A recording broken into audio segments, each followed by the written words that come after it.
Ladies and gentlemen, hey, hi, how you doing? Welcome back to the channel. Thank you so much for stopping by. The long-range meta here in Warzone Season 5 is arguably the most competitive that it's ever been. We saw some pretty solid buffs and nerfs to various components of the long-range meta with the Season 5 patch notes, and now you got a lot of very solid options to be running when it comes to your mid to long-range engagements. We're starting with a weapon that you might not consider all the time for long range, but it actually works because it's so easy, and that is the Razorback, built specifically to be low recoil and predictable over long range. Shout out to True Game Data and his MetaGen tool, because that's where the majority of this setup actually comes from. It's been tested through that, and that's what it spits out as being like the most efficient, predictable, and reliable long-range option for the Razorback in specific. So here we're going for AMOV V4. As always with our optics, we're tuning for that furthest eye position and faster ADS speed. You gotta have that 60-round mag. You're gonna burn through ammo at this fire rate, so that's a necessity. High velocity to make this feel more consistent over the mid to long range, less bullet lead, less bullet drop, and what have you.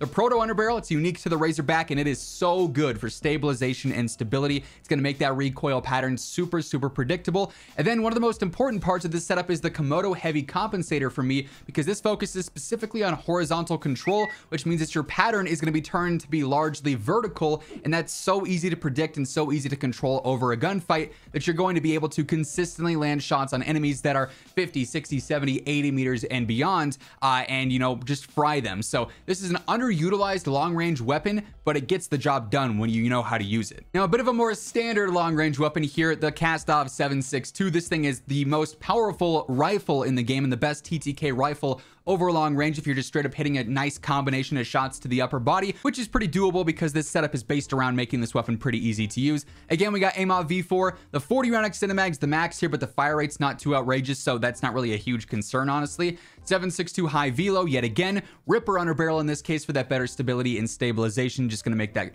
pattern more predictable. Then the Talon suppressor is a heavier suppressor, so obviously it's going to include the velo and the range per usual, but it's also gonna give you a little bit of added control as well. Once more, just making the weapon easier to use. If you land shots with this thing, you are going to fry because it is a powerhouse. And my game crashes on the menu for no reason. Now, the M13 is even better here in Season 5 because it did get that slight buff to the headshot multiplier with the Season 5 update. So if you're able to land those upper body shots, and especially 1 or 2 headshots in a gunfight, this thing is going to absolutely erase players. It's relatively low recoil as well, which I love to see. So here we're going for AMOV V4. The 60 round mag, again, you definitely want to run here because that fire rate is a bit faster. You don't want to have to be reloading with like a 45 too consistently there. So 60 will be totally sufficient for trios and quads and whatnot. I do have high velocity on here. You'll notice I don't use an underbarrel, and that's because I'm currently using the echelon barrel, and I just love the feel of this build in particular. I'm very comfortable with it because I've been using it for a while. But with the echelon barrel, you're getting some control, some range, some velocity, and that's all solid for the mid to long range.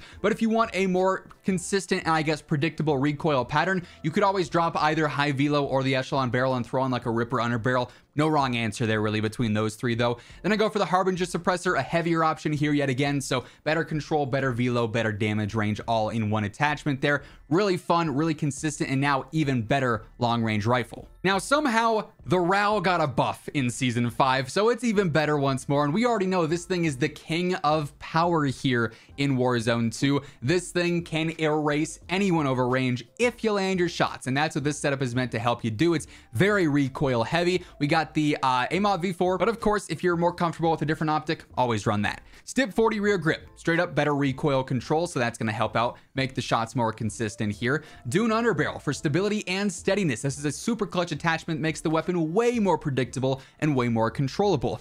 Nilsan 90 suppressor is a lighter suppressor, so no control here, just because your ADS is already way slow. I don't want to make it even slower with a heavier suppressor, and you're still getting velo and range out of this. Then the Rhino barrel, better control, better velocity as well. So this is one of the lower recoil RAAL setups in the game. It's going to be way easier to hit your shots with this than just a stock one, obviously. And when you do land your shots, good luck to that enemy because this thing is going to rip. By the way, as we are breaking down all the setups here today, if you guys are new to the channel or if you have not already subscribed yet, every day I got you covered with everything you need to know between meta breakdowns, news, updates, all things going on in COD. So feel free to hit that subscribe button and turn on those post notifications. And if you enjoy the video, if you find it helpful at all, let me know by dropping a like on it as well. And quick shout out to my friends over at Gamer Advantage. Of course, you guys always see me rocking the frames. They're the most essential part of my day-to-day setup because I'm looking at screens all day long. And if you are as well, whether you're gaming, working, doing school, whatever the case may be, these are game changers for you. They're going to reduce your headaches and eye strain, but they're also going to help you sleep better at night so you can wake up feeling nice and refreshed the next day, ready to do it all over again.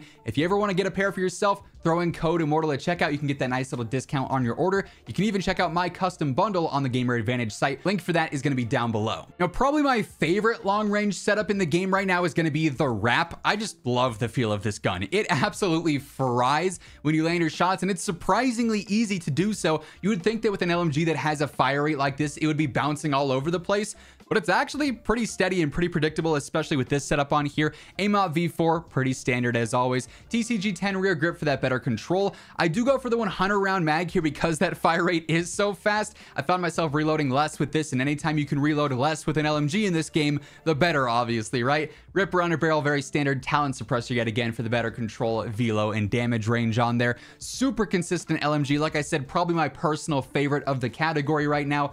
Thing is a monster. Now, probably the easiest LMG in the game to use is going to be the Sakin, and conveniently enough, this actually has one of the better TTKs over long range as well, so it's very low risk, high reward, which is a very deadly combo here in Warzone 2. For the setup here, we're going for AMOT V4 yet again. Stip 40 rear grip on here as well, just to make it even easier. Like, this thing is a laser beam. Now, here it's a bit more of an interesting pairing. I do go for the Edge 47 underbarrel for a bit of stability. It's not going to slow you down with your ADS as much as Ripper, and the gun's easy enough to use that you don't necessarily need Ripper in a lot of cases. I got the Polar Fire S suppressor, a lighter one, so just velocity and range getting boosted there. And then I go for the Silver Series barrel. This will give you some velocity, some control, some damage range. If you feel like you need more velocity on a setup like this, though, you could definitely drop either like the barrel here or either the underbarrel or rear grip. One of those, swap in high velo. It's still going to be a very effective setup. You'll just have to get used to a different recoil pattern, which isn't really asking too much on a weapon like this that is so straightforward and so easy to pick up and just fry with. And then another great LMG, maybe the single lowest recoil gun in the game right now, the HCR. This thing is just point and shoot, and you're gonna land upper body shots like it's nothing. Upper torso, neck, head, because it's just easy to stay on target, which you'll love to see, right? So here we got AMOT V4, Stip 40 rear grip yet again. In this case, I do go for high velocity, mainly because you don't really need a barrel on this weapon in particular. So high velo works great here. It's going to feel like it's frying over long range. Even if you're fighting out at like 100, 110 meters, it's still going to feel really consistent. Ripper under barrel, then a heavier suppressor here just because we're not using a barrel. We get some control here, and then the standard range and velocity per usual. So a very reliable setup here. Another one that I really enjoy, and honestly, it is kind of slept on. This gun is really good. And then lastly, we probably have the #1 long range weapon in the game, the TAQ-V. This thing has a phenomenal TTK.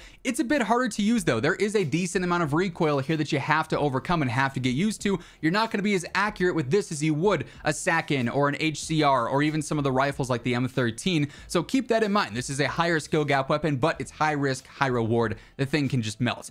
AMOT V4, the combat rear grip, which is basically just like the Stip 40 here. The 50 round drum, Ripper under barrel for that better stabilization and stability. And then the Talent suppressor here because we definitely want that increased control that this is offering alongside the velocity and the range boosts as well. So spend some time with this, get used to that recoil pattern. You're not going to land every single shot, just face it, and just learn how to recenter well and, you know, stay on target with this control, and you'll be good. You'll be set. This is pretty much the #1 choice of the pros right now as well. And that being said, that is the long range meta here in Warzone Season 5, a very competitive breakdown. All these options here today are very, very good, and you can pick up any of them and do well with them right away. That said, if you guys enjoyed the video, let me know by dropping a like on it. And if you're new here, be sure to hit that subscribe button on your way out to always guarantee you're up to date with all things going on in COD. But once again, thank you so much for tuning in. And until next time, take it easy. Have an awesome rest of your day. And I will catch you guys later. Peace out.